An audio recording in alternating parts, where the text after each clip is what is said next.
ठाकरे बंधू एकत्र आले त्या बेस्ट पतपेढी निवडणुकीचा निकाल लागलाय। पण या निवडणुकीमध्ये प्रचंड चर्चा झालेल्या ठाकरे बंधूंच्या उत्कर्ष पॅनलला भोपळाही फोडता आलेला नाहीये। आगामी मुंबई महापालिका निवडणुकीमध्ये एकत्र लढण्याच्या विचारात असलेल्या ठाकरे बंधूंसाठी हा मोठा धक्का मानला जातोय। बघूयात या निवडणुकीवरचा हा खास रिपोर्ट।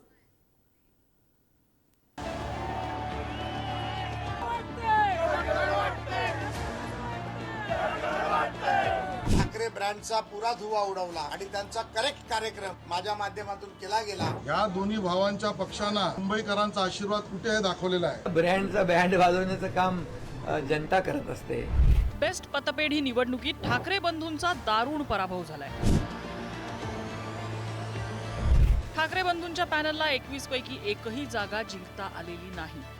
कामगार नेते शशांक राव यांच्या पॅनलने सर्वाधिक 14 जागांवर बाजी मारली आहे, तर प्रसाद लाड यांच्या पॅनलने 7 जागांवर विजय मिळवलाय। त्यामुळे भाजपाने मुंबई महापालिकेसाठी स्टार प्रचारक म्हणून शशांक राव आणि प्रसाद लाड यांच्या नावाची घोषणा केली आहे। ती गोष्ट तर 7 जागा मिळाल्या का 9 मिळाल्या का 21 मिळाल्या, यापेक्षा ज्यांनी फार मोठा बोलबाला केला, ठाकरे ब्रँड म्हणून बोलबाला केला, मुंबई आमची, मराठी आमची, ही पतपेढी जिंकलो तर महापालिका आम्हाला मिळणारच, त्या ठाकरे ब्रँडचा पुरा धुवा उडवला आणि त्यांचा करेक्ट कार्यक्रम माझ्या माध्यमातून केला गेला आणि ठाकरे ब्रँडला 0 जागा मिळाल्या, याचा मला जास्त आनंद आहे। या दोघांनीच बीएसटीच्या निवडणुकीत या दोन्ही भावांच्या पक्षांना एका अर्थाने मुंबईकरांचा आशीर्वाद कुठे आहे दाखवलेला आहे आणि त्यामुळे शोलेत जसे होते तसे मुंबई भाजपच्या निवडणुकीत सर्व नेते असतीलच, पण जय वीरू म्हणून शशांक राव आणि प्रसाद लाड यांचं नाव मी घोषित करतो स्टार प्रचारक म्हणून आणि या पक्षांना सांगतो पहिले या दोघांशी निपटा, मग मी आणि देवेंद्रजींचा विचार करा। पुढे जाणार मागे जाणार हे कोणी ठरवतं, जनता ठरवत असते आणि म्हणून या महाराष्ट्रातल्या जनतेने ठरवलेलं आहे की जे काम करणार त्यांना पुढे न्यायचं, जे घरी बसणार त्यांना घरी बसवायचं। ब्रँडचा बँड वाजवण्याचं काम जनता करत असते, हे सर्व सामान्य जनता जनार्दनाच्या हातात असतं। पतपेढीची निवडणूक म्हणजे काय परीक्षा नाही, ही चाचणी परीक्षा सुद्धा नाही। लोक एकत्र आले, निवडणुका लढल्या असतील। ज्या युनियनचे जास्त सदस्य असतात बरं का, तिथे बऱ्याच काळापासून शरदराव यांची हे आहे आणि शरदराव यांचं बहुमत महानगरपालिकेच्या त्या युनियनमध्ये असल्याची माझी माहिती आहे, मला माहीत नाही। बेस्ट पतपेढी निवडणुकीच्या निमित्ताने ठाकरे बंधू प्रथमच राजकीयदृष्ट्या एकत्र आले। ठाकरेंच्या शिवसेनेच्या बेस्ट कामगार सेनेनं 19 तर मनसे बेस्ट कामगार कर्मचारी सेनेने 2 जागा लढवल्यात। मात्र ठाकरेंना एकही जागा निवडून आणता न आल्याने हा एक मोठा धक्का मानला जातोय। त्यामुळे भाजपा नेत्यांनी ठाकरे बंधूंना डिवचायला सुरुवात केली आहे। जागा दाखवली। बेस्ट इलेक्शन मध्ये ठाकरे ब्रँड 21 समोर 0000, म्हणजे ब्रँडचे बॉस एकही जागा जिंकू शकले नाहीत। केशव उपाध्याय एकाकडे गमावण्यासाठी काही राहिलेले नाही आणि दुसऱ्याकडे कमावण्यासाठी काही राहिले नाही, अशा 2 शून्यांची बेरीज केली आणि त्यावर कितीही शून्य जोडले तरी त्या गणिताचे उत्तर 0च येते। कालपर्यंत 2 शून्य आपली किंमत जोखण्याचं आव्हान देत होती, आज त्यांनाच त्यांची किंमत कळली।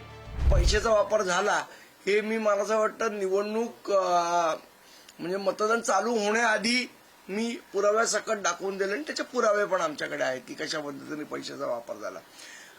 पैशाचा वापर केला, सत्तेचा वापर केला, ईओडब्ल्यूच्या नोटिसेस पाठवलेल्या, खोटी आश्वासनं दिली। तर आम्ही बघतोय की 15 लाखात तुम्ही घर देणार होतात बीएसटीच्या लोकांना, म्हणजे ते मोदींनी 15 लाख जसे प्रत्येकाच्या खात्यात पाठवले तसं व्हायला नको ही अपेक्षा व्यक्त करतो। ह्याच्यामध्ये साहेबांची किंवा त्यांना मनसेनेची ताकदच नव्हती, त्यांनी कधी त्याच्यामध्ये लक्ष घातलंच नव्हतं। आम्ही त्या युनियन क्षेत्रात आहोत म्हणून तुम्हाला बोलतो, म्हणून राजसाहेबांनी आणि मनसेनांनी पण ह्याच्यामध्ये कशाला स्वतःला बदनाम करून घेतलं हे आजपर्यंत कळलं नाही।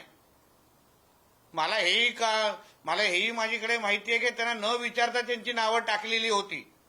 ब्रँड ठाकरे ब्रँड म्हणून दोघांचे फोटो छापले होते आणि म्हणून या सगळ्या संदीप देशपांडे आणि यांच्या सगळ्या लोकांनी वेळेत शहाणं झालं पाहिजे।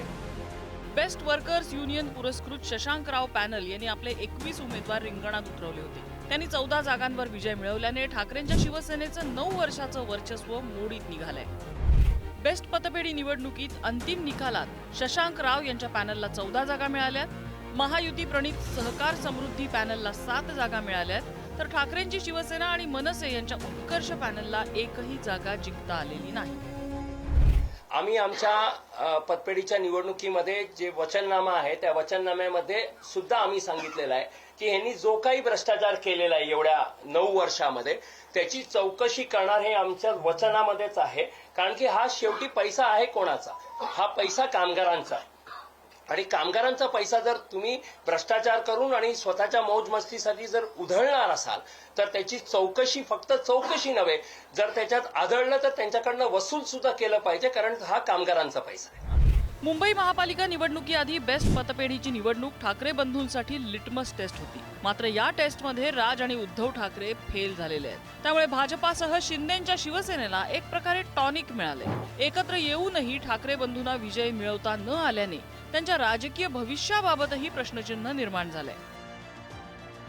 मुंबईहून पद्मेश पवार आणि पंकज दळवीसह ब्युरो रिपोर्ट, पुढारी न्यूज.